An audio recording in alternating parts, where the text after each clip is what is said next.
April 10th, 1940, Ofotfjord, deep inside the Arctic Circle in northern Norway. 5 British destroyers, none of them as large or as heavily armed as the ships they are about to fight, creep up a narrow fjord in a blinding snowstorm before dawn.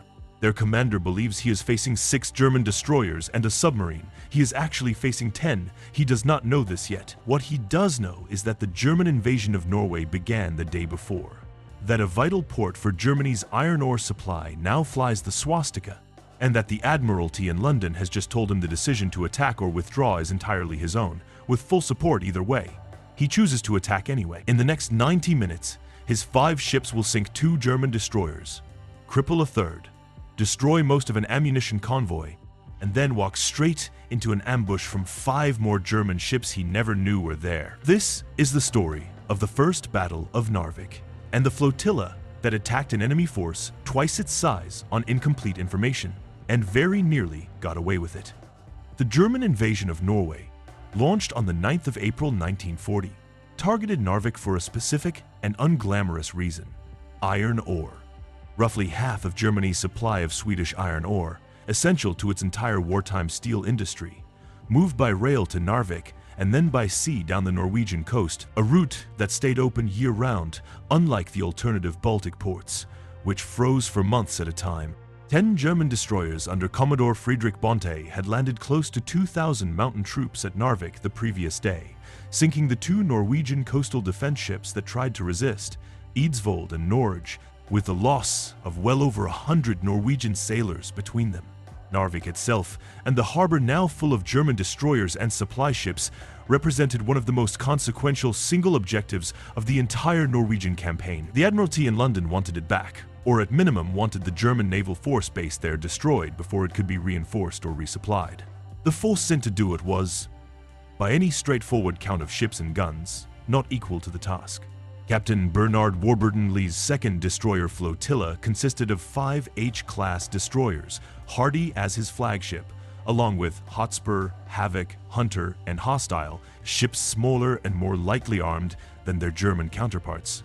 Warburton Lee's own intelligence, based on reports reaching him as he approached the Norwegian coast, suggested he would be facing 6 German destroyers and a single U-boat inside the fjord. He radioed the Admiralty directly, laying out what he believed he was up against, noting the channel might be mined, and stating plainly that he intended to attack at dawn regardless.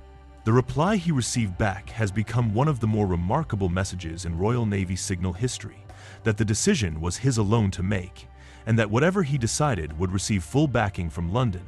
No order to attack, no order to withdraw, just the responsibility, placed entirely on one captain, to weigh 5 destroyers against an enemy force he could only estimate, in a fjord he had never fought in, with no way to confirm the real numbers until his ships were already inside. What Warburton Lee could not have known, because there was no way for him to know it, was that the true German strength in the area was 10 destroyers, not 6, with 5 of them stationed further up side fjords entirely out of sight of any approach he could have scouted.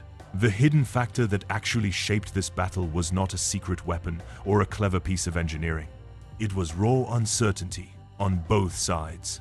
Bonte's German destroyers, despite outnumbering and outgunning the British force nearly 2-to-1 once every ship was counted, had spent the previous day landing troops and had not expected a Royal Navy attack so soon, so early, and in such poor visibility. Warburton Lee, for his part, chose to press forward with an estimate he knew might be wrong, betting that speed and surprise would matter more than an accurate ship count taken from a safe distance. If you're finding this story of a captain forced to decide, alone, whether the odds were worth it interesting, subscribing helps the channel keep telling these stories properly. At dawn on the 10th of April, in driving snow that cut visibility to a few hundred yards, Warburton Lee led his 5 destroyers into Narvik Harbor, achieving complete tactical surprise. In 3 successive attacking runs, the British destroyers torpedoed and shelled the German ships and merchant vessels at anchor. Wilhelm Heidkamp, Bonte's own flagship, was struck and sunk, taking Bonte down with her. A 2nd German destroyer, Anton Schmidt, was also sunk, and a 3rd, Dieter von Roeder, was seriously damaged. Around the harbor, British gunfire and torpedoes tore through the German supply convoy, sinking the majority of the merchant ships that had carried the invasion force and its equipment to Narvik in the first place. For a force that had entered the fjord uncertain of what it would find, the opening phase of the attack had gone about as well as it was possible to go, catching an enemy commander and his own flagship completely by surprise and eliminating him in the opening minutes. It was on the way back out of the fjord that the true size of the German force revealed itself. As Warburton Lee's ships withdrew, 5 more German destroyers, the ones stationed further up the side fjords and entirely unaccounted for in the original intelligence, appeared and engaged the British flotilla from a position of significant advantage, catching the British ships now effectively boxed in between 2 German groups. Hardy took a direct hit on her bridge. Warburton Lee was mortally wounded in the blast. His last signal to the flotilla, sent as he lay dying, has become one of the most quoted lines to come out of the entire Norwegian campaign. Continue to engage the enemy.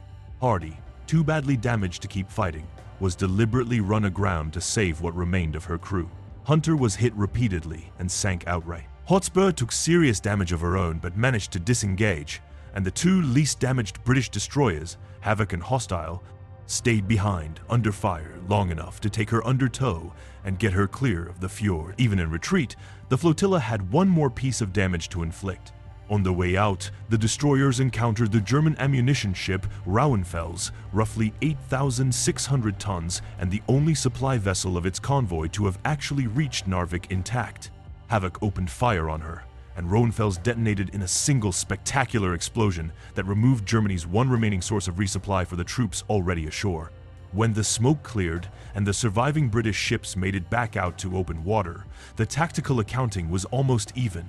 2 German destroyers sunk against 2 British, with a German commander killed against a British one. The strategic accounting was not close to even at all. The German naval force still holding Narvik had lost its ammunition supply, its senior commander, and a third of its ships stranded far from any German-controlled port, with no realistic way to resupply or reinforce. 3 days later, on the 13th of April, a much larger British force built around the battleship Warspite returned to finish the job, destroying every remaining German destroyer in the fjord in the Second Battle of Narvik, an action made dramatically easier by the damage Warburton Lee's flotilla had already inflicted. Captain Bernard Warburton Lee was posthumously awarded the Victoria Cross, one of the first of the entire Second World War, with a citation praising the gallantry, enterprise, and daring of a commander who chose to attack a fjord full of an enemy force he could not fully see, based on a signal from London that offered him no instruction beyond trusting his own judgment. His flotilla, on paper, should have been outmatched from the moment 10 German destroyers were actually counted, rather than 6. What decided the battle's first decisive phase was not superior numbers or superior ships.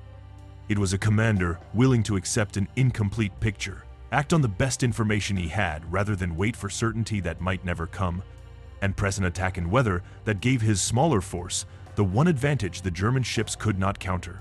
They never saw him coming until it was already too late to matter.